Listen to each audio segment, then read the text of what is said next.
Good morning, everyone, and welcome. I'm Stephen Balone, Vice President of Sales at Rocket Pro, and I'm thrilled to have you for what I know is going to be an incredible conversation. And we are here today to talk about growth and scale. And we're doing this with someone who's lived it. Jordan Gerard, President and owner of My Community Mortgage.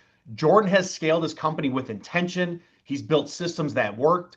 He's created a business model that attracts top talent, and he's going to share exactly how. So let's dive in. But before we get in, I want to talk a little bit about the 10 partner promises at Rocket Pro, real practical commitments to your independence and growth and transparency that you deserve. So, want to highlight partner promise number 10.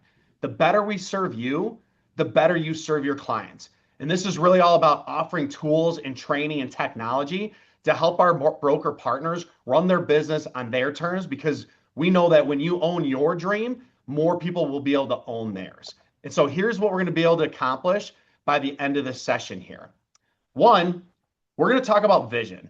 It's really important to know who you are and where you want to be. The second thing we're going to talk about is the importance of technology and leveraging technology and systems to enhance your processes. And then thirdly, we'll talk about growth, tips to grow organically and tips to grow for scale. And then lastly, the most importantly, we want to talk a little bit about trust. Okay, building trust through the power of delegation and just building trust through open, transparent communication. And so, without further ado, scale without the strain, a topic that I feel is on everyone's mind. With growth comes complexity. And we're going to take that deep dive into how to grow and scale without the strain. And so, Jordan, welcome to the show. We No, appreciate thank you. you here. We had a great conversation here, multiple conversations in the past, and I'm really excited for you to be able to impart some of your wisdom here on us. And so, got a couple questions here for you. What do you want to be when you grow up? Let's start there. Man, I want to be a guy who gets interviewed by Stephen Balone. That's what I want to be. I tell you, I got to apologize to everybody watching. I feel like I catfished folks with that picture, man. These last 3 or 4 years of owning my own brokerage, my beard was not nearly that gray, man. That God, I was way better looking when I took that. Jesus Christ. Um, no, thanks for having me. For sure. I think the timing of this is so appropriate. I think for the last 3 or 4 years, people have been growing with the idea of maybe there was this refi boom coming and increased the revenue. So growth was done with a strain, hoping to profit later. And that never really came because of, other things in the market, et cetera, or hasn't come as quickly. So I think a lot of people who have either tried to grow or have grown, both have seen some strains and some restrictions that have made things a little tough. So I'm excited to speak about that and, talk about our journey, talk about our struggles, and hopefully that can help you guys as well. So yeah, I think you hit the nail on the head. A lot of brokers are focused on hitting numbers that they never actually answer like that question. Like, what was your approach to this basic, foundational principle of having a clear vision, understanding your goals and where you wanted to be, Right. as a broker? Because you probably have gone Yeah. through some of those ebbs and flows of the market Yeah. and And maybe let's have jump into changed it. that because that's what got me into the broker space, right? Because after COVID, my retail company was kind of dying and I had to start looking for options. And I was an executive for a long time. And it was like, man, do I want to get out of this? Do I want to retire? Do I want to go back to being an executive? And there was just so many options on the table. And I landed in, I would say, the broker space and opening my own brokerage a little bit unintentionally. So my original plan of what I wanted to be and what we are now doesn't even look anything the same. And that's okay. You don't have to get into this with a master plan by any means, but you got to kind of figure it out over time. And before you really throw gas on the fire, you got to nail it down. I think the biggest mistakes a lot of people make is they change their game plan so many times, they never get that opportunity to throw gas on the fire. And you're always backtracking. So, like I was talking a while ago, I used to want to be, let's see, I go through the things. I wanted to be a baseball player, a brain surgeon, a lawyer. Then I ended up being a mortgage guy. Nothing is from birth is ever goes as planned. So once I became a mortgage guy, you start honing your skills and then you build your way up. And it's the same thing with a brokerage, right? Like when you decide to be a brokerage, sometimes it's done out of frustration and you don't have clarity. I'll be honest. The motto I have now wasn't even I didn't even know it existed. I started looking at the way other people were doing it, and I started kind of like, okay, there's a space here for this. Okay, there's a need here for this. And I created it as a mixture of what other people were doing good and bad. So, it's okay to not have your plan set today. But I think the problem most people have is they get frustrated and they change their plans too often, or they try to throw gas on the fire before they have the plan. It's okay to be a 2-person broker shop and figure things out. What's not okay is to be figuring things out and trying to become a 40-person broker shop while you're figuring things out. And some people, I hate to say it, do that. And then their employees suffer, and then they wonder why it collapses or why it goes backwards. And just because you lose trust, you lose a lot of things, and we'll go into all that. No, I think that's really good. I think it's important too, just to really highlight that people are always changing, teams are always changing, the market's always changing.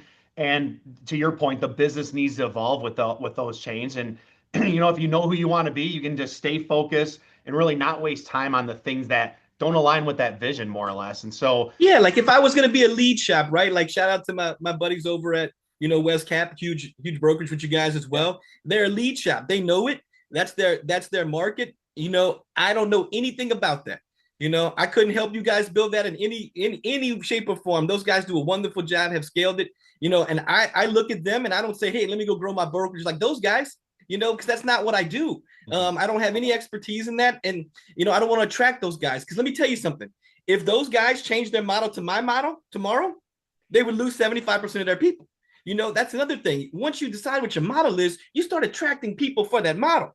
Mm-hmm. If you start changing on those people, they're going to leave. Like you have to attract certain people for what you're trying to build. And whether you're going to be a training shop that's going to bring in all new folks, whether you're going to be a lead shop, whether you're going to be a flat fee model that tries to be, a platform more than an office, like all those things attract a certain type of loan officer. So nailing that down before you scale is important, or then you're always going to have retention issues. You started to kind of touch on that point here around technology and know who you are, and just understanding that the market's changing, technology is advancing at an alarming rate. It's actually like becoming scary how fast it's changing. It's very hard to keep up. And so, we've got the vision, you've got the reality of like, you kind of know who you are. You understand that things can evolve. We know we can't scale a vision without systems. And I think in 2026, I equate systems to technology and artificial intelligence and like processes. And we had a little discussion the other day about this overall. And I'd love for you to share kind of your thoughts about technology and whether or not it replaces humans, and what your thoughts are about how technology. Yeah, I love this discussion because I'm passionate about it. And I feel like, I take an angle and approach that other people's don't, right? Because I'm not a tech guy.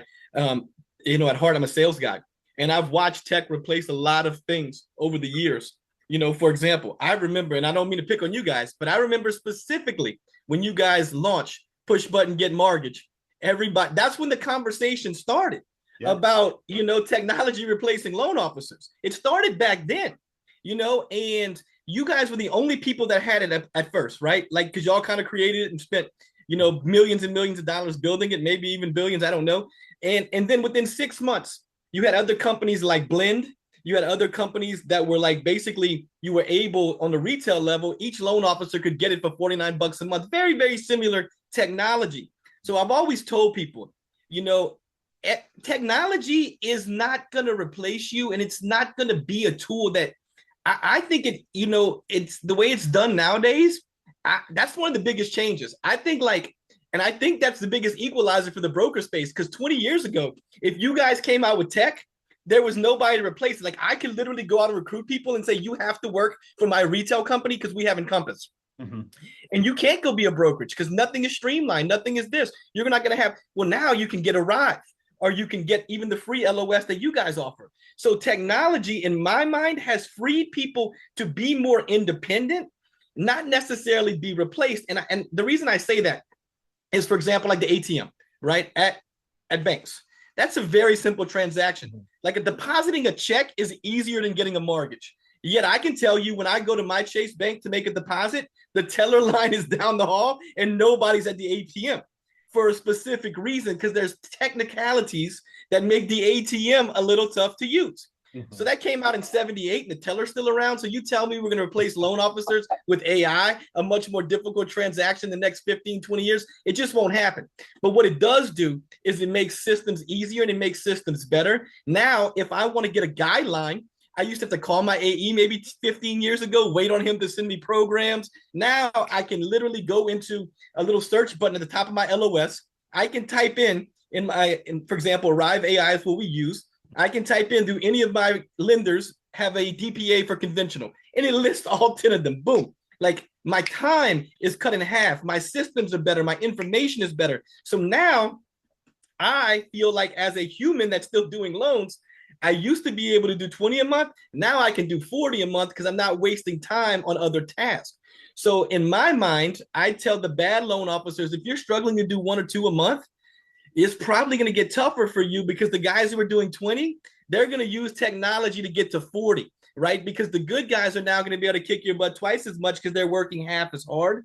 I don't think it's going to replace people. So I always tell folks, don't be scared of it because we used to live in a world where you didn't have equal access to technology, right? Like we didn't have partners like Rocket that would give us the programs that you guys give us. If I was the little guy, I was in trouble when technology came out because the big guys had stuff that I didn't have. Now everybody has access to it. So I feel like from a standpoint of access and a barrier of entry, we have a very equal playing field. What we don't have is people who understand how to implement it. There's people who try to use it to do their job, and I think those people fail.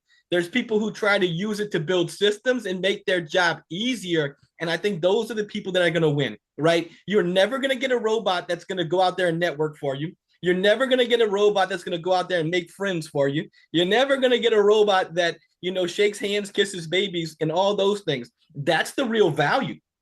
The guys who can sell, the guys who can build networks, the guys who can manage people, that's where those people are going to become more valuable because of the technology and systems in my mind. So when you're building out your platform, I don't know if I would use that as a, hey, we have technology, other people don't come here. I think that's like the old mentality, right? Like, because if you may have it today, they're going to have it tomorrow. You're never going to differentiate yourself. I think the differentiation part now is look how we use it. Look how we make your job easier. I would be more afraid if I was a processor. I would be more afraid if I was maybe an LOA, because the things that I've been doing, like reading bank statements, those may be able to be put into AI. AI tells you what's on the bank statements in 5 seconds. Those are the things it's going to do for us. And I think if you're smart about building your staff around those things, like for example, we run a P&L model. When we first started, we did it on Excel. I started thinking, man, with AI, the way, we can get the feeds, sure, I can have everybody's automated P&L feeding out. You used to have to, whenever I was in retail, the program we used for that was hundreds of thousands of dollars. We built our own AI model that literally pulls the revenue out of feeds, puts it into a spread. Like my guys get AI-driven P&Ls now. Like, made my accounting cheaper. There's just a lot of things there. I don't think it's replacing people as a whole. I think it's making good people who are very talented able to do more work. And I think it's going to make it harder for people who are struggling to break in because the good guys are going to be able to do more. No, I think you're spot on here. And I think, what you're saying to a core is just that technology and systems and AI, these things aren't optional anymore, right? They're the foundation to scale a business if that's the goal. And so just thinking about that takes an investment and it takes decisions and it goes back to that vision, right? What do I invest in now? What do I invest in next? What's the most important tech stack that I need to bring into my system so I can operate fluidly and I can, again, leverage my talents and energy elsewhere. And I think and I think it's important to be honest about that too with your people, because I think a lot of people try to use it as a shiny object to attract folks, and then they don't really invest in it or they don't maintain it. And I think that's bad as well too. Like, don't use that. Like, I really feel like that should be, it's kind of like, there's certain things that like, I feel like are given, right? Like, sure, you got to do for your people. And that's one of them. Like, you have to provide the most updated technology and systems because it's not, and that goes back to, it's not that hard. Right. Like, it's not that hard anymore. Like, just buy the right stuff. Work with the partners that give you the right stuff. It's not that hard. And I get people all the time, well, my brokerage is still using Point. Why? Like, you're leaving your people behind for no reason. Yeah. No, I think it's I hate to say that, I don't know if I can use that word, but they're using old programs. Legal man to take that out. But I mean, why? There's new technology. It's cheaper. It's honestly cheaper. And sometimes it's free. There's no reason to not be, building it out. And I think you nailed it as far as again the fact that like technology is just it's a thing that you must invest in. And I think the other investment is when we talked about this is like investing in people, right? Investing in yourself. And we talked about this analogy on growth, right? Investing in the right people, growing your business. And I think it can be in obviously various stages of someone's growth. But we talked about restaurants and just how an easy way to grow would be. Why don't you touch a little bit about like how you feel about restaurants and how it relates to growth within the mortgage industry? I know this guy won't see this because he's still in the retail space. I brought him into this world, and I gave him his first job, and he's a loyal guy. He's an engineer by trade, so he never left, even though I left. He's still working at my original company. But there was a guy that wanted to do a loan with me. He worked on top of me in my building in Houston, and he was an engineer. And in the middle of the transaction, he tells me, he said, I took the 20-hour course so I can understand the disclosures. I said, excuse me? He said, yeah, I took the 20-hour class so I can understand the disclosures. I was like, you don't want to be a loan officer? He's like, no, I just really wanted to understand what these 90 pages of disclosures were. And I literally scratched my head. I'm like, what a weird dude, 6 months later, the oil field crashed in Houston, and he comes to me in the elevator and he says he wants to be a mortgage loan officer. And this guy is little glasses, semi-nerdy-ish engineer type. And I was like, this guy won't be able to sell a mortgage for the slightest. And there's no chance, but he's an engineer by trade. And what I learned from him, Stephen, was it took about a year, but he was so good at loans, so good at loans. He ended up being my busiest loan officer by far. And the kid never sold a loan. He never built a relationship on his personality. He built it on, I'm going to be the best loan officer. You're going to have the best experience. And it took me 15 years of my career to realize that maybe, just maybe, being good at loans is more important than being good at sales. So I really, really honed it in. I'm Cajun. I'm from Louisiana. Everything goes back to food. And then I started thinking about it in terms of like other businesses and like restaurants. And I'm like, man, how many times has a new restaurant opened, spend a ton of money on marketing, focus on the wrong things? Then when you get in the restaurant, the food isn't that good. And they end up closing in 6 months after a big old build out. They spent a ton of money, bunch of signs, bunch of marketing, bunch of shirts, bunch of radio shows, and it never worked.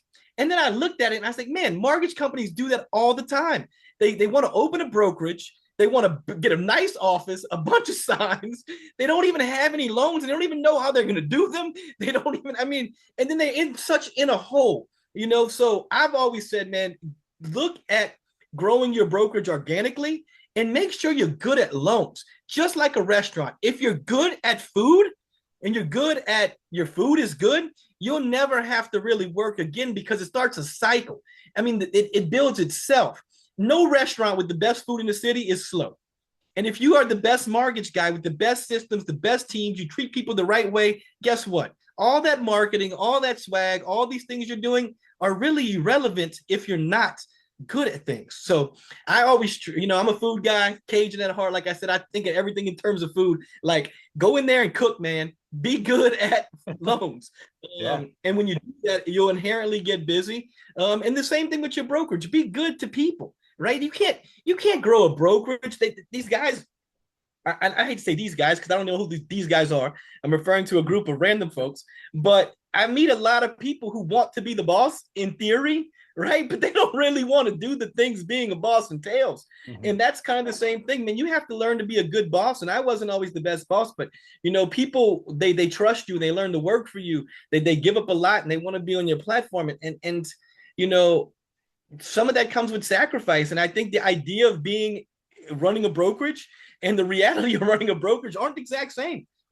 They get, I got to have a nice office. I got to be in the best spot in town and all these things that aren't that important. And you never focused on, having a good platform for your people. You never focused on good comp for your people. You never focused on good support for your people, man, but you got a pretty office, No, one thing I was just thinking about as you're going through this is that, the systems and processes and the product are only as good as the people that you bring in. And so, you mentioned to me that like you own recruiting within your shop. Like that's something that you feel like you excel at. but you also talked about, it's not just the recruiting tactics, it's not the system and process around recruiting, but there's a formula that you have that just gets that buy-in and builds that trust. I want to kind of lean into the Yeah, I trust think a bit. that's the one single thing that makes me different right there. I think at this point, because we're in a copycat market, everything I thought I was going to do originally and be different. I mean, other people do in parts, and it's Yeah. everybody does in parts, but I think that's one thing people can never recreate is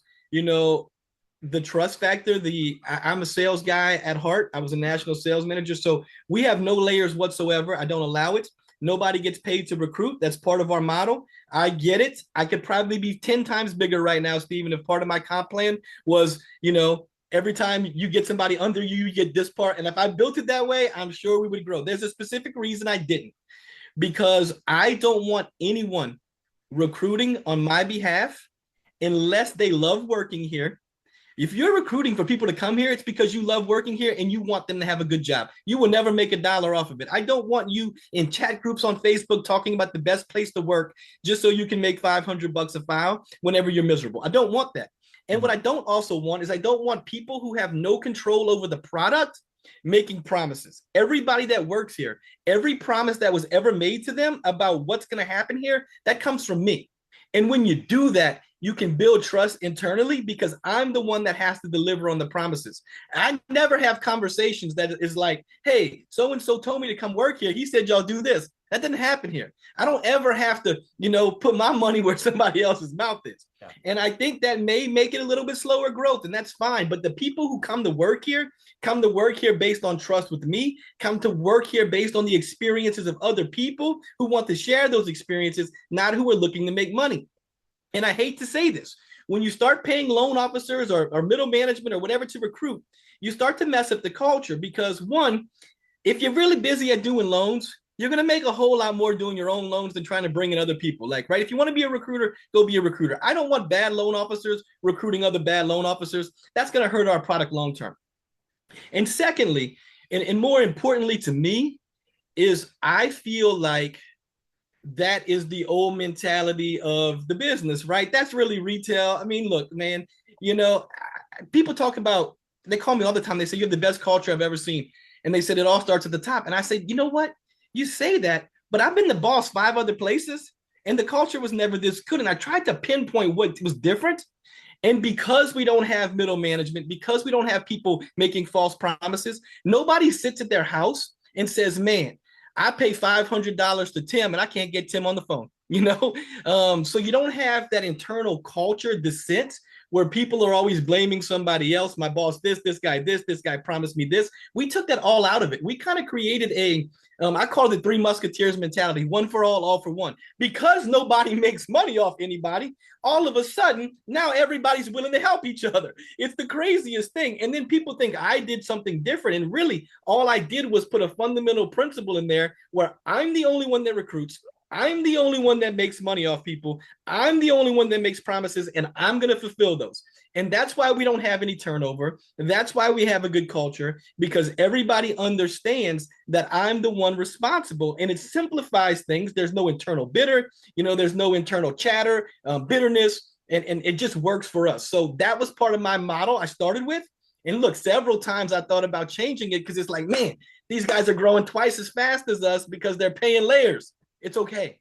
It's okay. Mine's sustainable. You pull up any of the numbers and you look at the turnover, they may bring in 20 and they lose 20 every quarter. We brought in 19 last quarter, lost 0. That's what I'm trying to do, sustain with good staying power, and I'm staying true to my model. No, I love that. And I think my dad always said, the only thing you have in this great life is your word. And so when you say you're going to do something, do it, right? But I think even building that trust goes such a long way with team members to where when you're trying out a new system, or if you change that trajectory as far as your vision, or if you implement a new system or process or, accountability methods, there's a lot that goes on internally within an office, and trust just allows for things to just flow. It removes that friction. People are bought in, right? And then you just start to see things humming and that momentum building. So just feel like there's so much to trust and just actually following through with your word. And I know that's a big what's funny is what I just thought of when you showed that slide, you know what I thought of? And it's sad. Literally, the question was, how do you build trust? And I literally thought to myself, don't lie. Yeah. It's a But I simple mean, concept. it sounds crazy. But in the mortgage space, I mean, even my NMLS record is almost embarrassing for the first 15 years in the business because I went to so many places and I wouldn't say they even lied to me. Some did, some flat out lied to me, but some flat out didn't know their identity. And 6 months later, we weren't the same company. They changed, and I had to leave to find what I needed. So I think if you're honest with your people and honest with yourself about what you're good at and what you want to be, then I think you build trust. It's honesty. And people think honesty is a lot of times just to your employees. And sometimes it's being honest with yourself about what you are good at and what you're trying to build. And if you do that, I think you'll be able to build trust. And that was something that I don't think I was that good at, was honest with myself for a long time. And then I decided what I was good at. I started delegating based upon what I was good at. When you're little, you got to do everything. And then I started being honest with myself. Hey, I probably need an accountant. Yeah. No, and I think you're kind of transitioning to a great topic. So I think this kind of puts a bow on everything that we've talked about so far. You've got a vision that's clear. You've got systems and processes that are enhanced by technology. You've got trust within the people that you've grown organically. Your business is growing. You have people aligned on this vision, and just things are humming. And then you start to experience growth, right? And sometimes people experience so much growth to where, okay, now I got to start stepping away from owning that Excel spreadsheet for P&L. I got to start stepping away from this relationship or that process or this escalation point, or like implementing tech. Like, you've probably worn a million hats in your career, I and used to do lender management. right. But like, how has delegation impacted your journey to where you're at today? Could you give us like some So specifics on so that? this is a fun part, right? Because this is something I see people, I love to say I'm a very good judge of character. I'm a sales guy. I can read people quick. I'm a good judge of how to, I would say, maybe read a client. And I think we confuse that with, like if I'm on a phone call, I can tell if it's being received well. I can pivot well in a conversation. And I've always thought that meant I was a good judge of talent, or I'd be good at hiring. Absolutely not. I'm terrible at hiring. I have no idea what I'm doing. Going back to that story about the engineer, I almost didn't hire him. He's probably the best loan officer I've ever hired. So I got no idea what I'm doing when it comes to hiring. What I am good at, though, Stephen, is I'm good at finding people's talents once I know them and getting the most out of them, like a coach. I think if it was like sports and like analogy, I would be a coach. I'm not a scout. I'm not going to find the talented guys, but once I have you, I'm going to bring out the most in you. And that's kind of what I did in my journey. I'm a little bit different, right? I started off with just 4 of us that are still here. We're at 175 3 years later. And we did that very, very simply. Like in the beginning, I tell you, I was doing the accounting with a processor. One of my processors was doing HR and doing lender management. I was actually the janitor because we owned the building and I didn't want to pay somebody to clean it. I literally went on the weekends and cleaned their office, So as things developed, I looked at who we had and I started kind of playing to their roles. Our chief administrative officer now that runs everything to the right of me, I do all the sales and she runs all of our team that does payroll, accounting, HR, compliance. She was a processor for me at my last company. But I saw as we grew, I saw her strengths were utilized in other areas and I brought her with me, and certain people I've done that. I had an operations manager when we started who was kind of in charge of everything operational. And now we got a team of processors and she's a great processor. She loves processing. Boom. Now she's in the silo with just processing, right? So we've kind of found people. And that's the biggest thing that I think has built trust for my guys is everybody that's come with me, I've brought with me, I've kept them. I didn't say, look, I could have easily said, look, I got in a processor doing accounting. I'm going to go get a replacement for you that knows accounting. I'm sorry, you're back to processing. I did the exact opposite. I put her in charge of the whole administrative department. And then I hired an accountant to go under her, so there's certain decisions like that you can make and delegate along the way where you give people opportunities that builds trust because you have some continued innovation. And I just think a lot of people get, when they see weaknesses in some people, they start to alienate those guys, right? Like Well, I had you being a Swiss Army knife, right? I had you doing 10 things. And I think as we grow, it's a tendency to be like, oh, I don't need her anymore. She was just doing a little bit of everything, but she's not good at anything. And I'm the exact opposite. I'm like, you know what? While I had you doing everything, you earned your worth. And I saw you being really good at this. I know you came here as a processor, but watch what we're gonna do with you, you know. And now all those people have my entire board, I would say, are all people that have been with me from the very, very start.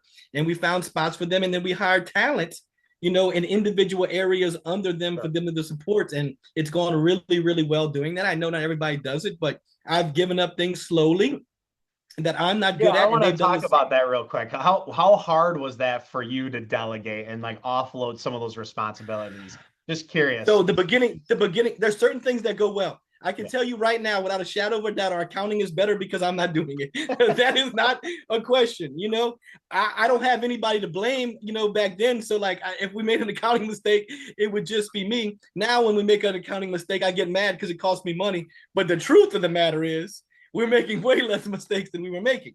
Then there's other things like, speaking of technology, about 6 months ago, I realized with the size that we were, I wanted to build out some proprietary stuff through AI. So my guys have some tools, you know, that just our intranet and things like that, like would all flow through and just make it cool. Things you can do now you couldn't do 3 years ago. Yeah. And I hired a tech guy and he's awesome, man. He's doing things I couldn't do. And I delegated completely. I stayed out of it because I was doing other things. Yeah. And I think he, you know, took my roadmap and got real aggressive. And it's great. What he built is great. But some of the guys on the team are like, that's not what I wanted. And, you know, and then I wasn't really there to defend it because I stepped out a little bit. And it's like, did I over delegate that? Should I stayed in more? Probably. I gave too much reins in that because I was doing other things. So there's going to be some areas where you find that you win doing it. And other areas you're like afterwards, like, I gave up too much too fast and you got to reel it back in a little bit, which I'm doing right now. And then you're going to let it back out again. But it's not a just delegation though, like with the time that you're, I guess, maybe saving, or maybe you're able to allocate in other ways. Like what are you doing specifically after delegation? That's what I was going to say. That's why we're growing faster now, Stephen, because I've pretty much said there's one thing I'm not going to give up. That goes back to the original thing is I'm going to be the guy who grows the company. I'm going to be the recruiter. I'm going to be the voice. Nobody's going to have intro calls. Nobody's going to onboard people. Like we're not doing that. Everybody comes through me. Every promise comes through me. And if I'm not doing accounting, if I'm not doing, you know, HR stuff, if I'm not doing vendor management and passwords and all those things, then I can take more calls. I can, you know, we don't reach out to anybody. I can honestly say this, Stephen, there's no outward recruiting, but I have a lot of people that reach out and, you know, me taking the time to get on 2-hour phone calls and show my systems, you know, I couldn't always do that. It was kind of like, you know, I would cut those calls short and, you know, whoever came. And now that's what I focus on. Even after this today, I got a full brokerage. You know, right after this, they got 5 people. They want to bring their whole team on our platform. You know, so I got to get on a call with all 5 of those guys. Well, I can do that now, you know. The power of delegation, right? Like the power of delegation, right? You out, letting you do what you do best and put your efforts towards the things that are going to, you know, I guess align with your vision, right? Like this is, you're literally painting us right into just like the main thing is that all these topics, they're connected, right? Without the crystal clear vision, the decisions to enhance your technology, to beef up systems, to go on a hiring spree, to delegate other work to other people, to be able to promise things that you know you can deliver on. Like, I think these things are all, while they're independent, right, they're all connected to this bigger picture. And I think you've really kind of nailed that recipe down of like, hey, this is what comes first, this is what comes next. And, you know, it creates a beautiful ecosystem and platform that, you know. I think what you just said right there is the most important lesson I want anybody to learn from this or take from this. If you take anything, it's what comes first and what comes next. Do not get ahead of yourself. You're not racing anybody. You don't have to put on a show. You don't have to have a big office. You don't have to have the biggest numbers. If you just open and you already got 3 people and the guy across the street opened 2 years ago and got 10, that doesn't mean you're doing it wrong. Take your time, do it organically, do it smart, do it with the plan. If you do those things, you will get to where you want. It is not a sprint. You know, the mortgage industry has always been a sprint, it seems like. That's why your big companies fall fast. Like you can build it right. You can build it organically. Do the first things first, do the right things first, and you will get an opportunity to scale along the way. You nailed it, Stephen, man. You don't got to put the cart before the horse. No, I think that's awesome. And I just want to kind of recap a couple things here real quick. And the main thing is that I think the brokers that are winning right now, they're not looking for shortcuts, right? They're taking it step by step. They're building things intentionally. They're investing in systems and technology and really creating a culture of trust and reliability and saying, we call it say do, like you're gonna do exactly what you say you're gonna do. And I think you provided incredible insight today. And I think this has been extremely valuable, Jordan. We obviously appreciate you and all No, your I best appreciate that. practices. And Hmm. I know that you've Stephen, I got want to some. put a bow Yeah, on that. Yeah, I want to yeah, put a bow on what you just said. The people that are winning are the people that understand the value that they have to provide to their people. The old school model that thinks you can open a brokerage and take 50 or 60% of the fees because you exist without providing some value. I don't care what it is. My value is not the same as your guys' biggest partner, right? West Capital has systems and leads. That's like they provide value for what they take, though. Tremendous, which is why they're growing, right? What we take from people, our cut, they see the value we provide, so we grow. Don't just try to hire people to get rich. Provide them more value than you take from them in compensation. That's the one thing you have to understand. If you do that, you will grow. If you don't, you will fail. Those days are over. I love it. And I'm sure the audience love this as well. And that's why I'm asking this group to join us on July 30th for our next pro performance. You see the title is creating a white glove client experience that generates referrals. I can tell you on my business card 20 years ago, it always said the best compliment was a referral. But I think as you evolve, you have to earn those referrals. And that's what we're going to cover on our next pro performance. So again, thank you everyone for joining us. This is a great pro performance. Jordan, enjoy your time with family and friends this summer, and appreciate everyone. Thank you. No, you're the man, Stephen. You guys take care. I appreciate the opportunity to discuss our journey, and anything I can do to help anybody, man, just reach out to us. We're always here to help you guys. Thanks, Jordan. Appreciate it.